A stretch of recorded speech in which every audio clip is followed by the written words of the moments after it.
Hi అండి, నమస్తే. నేను మీ నాగలక్ష్మిని. Welcome back to smart Srisailam రుచులు. ఈరోజు శ్రీశైలం రుచుల్లో నేను చేయబోయే రెసిపీ వచ్చి నాటుకోడి పులుసు చేసుకుంటాం కదా, అలా ఆ స్టైల్లో నార్మల్ బాయిలర్ చికెన్తో నేనైతే నాటుకోడి పులుసులా చేయబోతున్నాను. అదే అమ్మమ్మల కాలంలో చేసేవాళ్ళు కదా నాటుకోడి పులుసు, అలా చేయబోతున్నానండి. ఇది ఎంతో సింపుల్ అండ్ టేస్టీగా కూడా ఉంటుంది. బ్యాచిలర్స్ కూడా ఎంతో ఈజీగా చేసుకోబోయే ఈ రెసిపీ అయితే ఈరోజు చేసి చూపించబోతున్నాను. ఈ సంక్రాంతి పండగకి ఇలా చేసుకొని ఒక్కసారి టేస్ట్ చేయండి.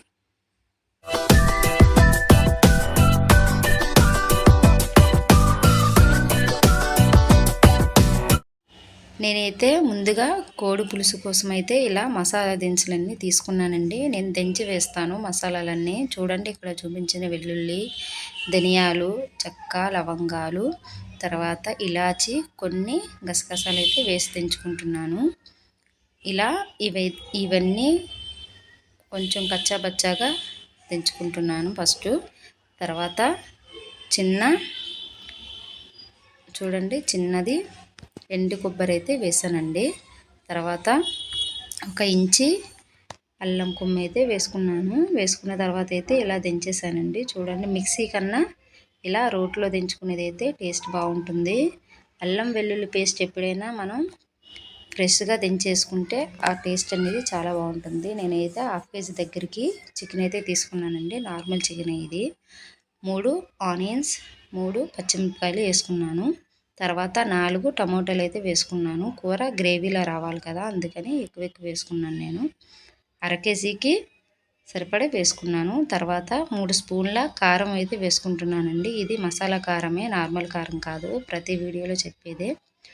అయితే తర్వాత 1 స్పూను నార్మల్ పచ్చికారం ఉంటుంది కదండి, మసాలా లేకుండా, అదైతే వేసుకున్నాను. 3 స్పూన్ల నూనె అయితే వేసేసుకుంటున్నాను. ఈ చికెన్లో అయితే మొత్తం ఇందులోనే వేసి కలిపేసుకోవాలండి. చికెను, తర్వాత పచ్చిమిరపకాయలు, టమాటాలు, ఆనియన్స్, కారం, ఉప్పు, నూనె అన్నీ ఇందులోనే వేస్తున్నాను. మేము కూరకి పసుపు ఏమి వాడమండి, ఎందుకంటే అన్నీ కలిపి వచ్చిన మసాలా కారం కాబట్టి పసుపు అది వెయ్యం మేము. అయితే ఫస్టే దంచి పెట్టుకున్న మసాలా పేస్ట్ ఉంది కదా, అది కూడా వేసేసుకొని 1/2 టీ స్పూన్ గరం మసాలా అయితే వేసుకున్నాను. అంతేనండి, ఏ మసాలాలు వాడలేదు ఇంకా. ఇవి మొత్తం మసాలా మనం వేసుకున్న ఆనియన్స్, టమాటాలు అన్నీ ముక్కకు బాగా పట్టేలాగా కలుపుకోవాలండి. కారం, సాల్ట్ అన్నీ బాగా కలిసేలాగా కలుపుకోవాలి.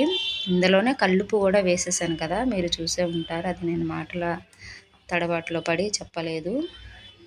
అంటే రుచికి సరిపడా కల్లుప్పు అయితే వేసుకున్నాను. ఇలాంటి పులుసులు పెట్టుకునేటప్పుడు సాల్ట్ కన్నా బెస్ట్ ఆప్షన్ కల్లుప్పు అండి.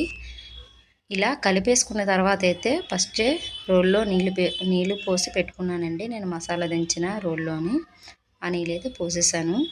ఎప్పుడైనా మనం రోట్లో మసాలా దించుతాం కదా, ఆ రోల్ని కడిగి ఆ నీళ్ళనేది మనం కూరలో వేసుకుంటే టేస్ట్ అయితే చాలా బాగుంటుందంట. చాలామంది దగ్గర ఆలకించాను నేను. ఇప్పుడైతే ఈ చికెను, మనం వేసిన కాయగూరలన్నీ ఉడకడానికి సరిపడా నీళ్ళైతే పోసేసుకున్నాను.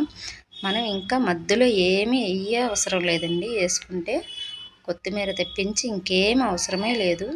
అన్నీ కలిపి పెట్టేయడమే సింపుల్ పని కూడాను. 2 నిమిషాలు అయిపోతుంది. మసాలా దించుకోవడం ఒక్కటే లేటు. ఇంకా కూర అనేది ఏం పని ఉండదు. స్టవ్ మీద పెట్టేసి మనం ఏ పనన్నా చేసుకోవచ్చు. చూడండి, స్టవ్ మీద పెట్టిన 2-3 నిమిషాలకైతే కూర ఇంతవరకు ఉడికింది. ఇలా ఉడికిన కూరనైతే ఒకసారి నేను గరిటెతో బాగా కలుపుకున్నానండి. కలిపిన తర్వాత అయితే మళ్ళీ మూత పెట్టేసి 5 నిమిషాలు ఉడికించాను. ఉడికించిన తర్వాత అయితే చూడండి, ఇంత దగ్గరికి వచ్చింది. మళ్ళీ ఒకసారి బాగా కలుపుతున్నానండి. కూర అయితే దగ్గర పడిపోయింది. చూడండి, అచ్చం నాటుకోడి పులుసులాగే ఉంది కదా చూడడానికి. టేస్ట్ కూడా సేమ్ నాటుకోడి పులుసులాగే ఉంటుందండి. మీరు ఒకసారి ట్రై చేయండి ఇంట్లో, ఎలా ఉంటుందో. నేను చేసిన విధంగానే చేసి చూడండి. అయితే ఇలా చేసిన దాన్ని మనం అప్పటికప్పుడే కాకుండా ఒక పావుగంట అరగంట ఇలా చల్లారిన తర్వాత వేసుకు తింటే టేస్ట్ అనేది చాలా బాగుంటుందండి. అయితే ఈ వీడియో మీకు నచ్చిందా? మీరు మీ ఇంట్లో ట్రై చేయండి ఒకసారి ఈ సంక్రాంతి పండగకి. మీకు ఎలా కుదిరిందో నాకు కామెంట్ పెట్టండి. మరిన్ని ఇలాంటి టేస్టీ చిటికలో అయిపోయే రెసిపీస్ కోసం ఈ స్మార్ట్ శ్రీశైలం రుచుల్ని సబ్స్క్రైబ్ చేసుకోండి.